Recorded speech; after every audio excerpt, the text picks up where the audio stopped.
ये खबर है कराची से। कराची में जाम सादिक पुल के करीब 24 इंच कुतर की लाइन मुंतकली के बायस आज मुख्तलिफ इलाकों में गैस की सप्लाई बंद रहेगी। तर्जुमान सुई सदरन गैस कंपनी के मुताबिक गैस सप्लाई आज रात 10 बजे से सुबह 6 बजे तक बंद रहेगी।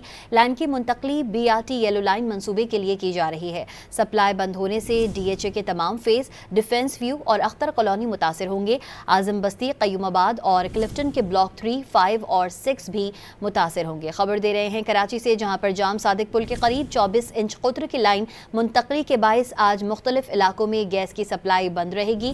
तर्जुमान सुई सदरन गैस कंपनी के मुताबिक गैस सप्लाई आज रात 10 बजे से सुबह 6 बजे तक बंद रहेगी। लाइन की मुंतकली BRT येलो लाइन मंसूबे के लिए की जा रही है। सप्लाई बंद होने से DHA के तमाम फेज, डिफेंस व्यू और अख्तर कॉलोनी मुतासर होंगे। आजम बस्ती, कयूमाबाद और क्लिफ्टन के ब्लॉक 3, 5 और 6 भी मुतासर होंगे।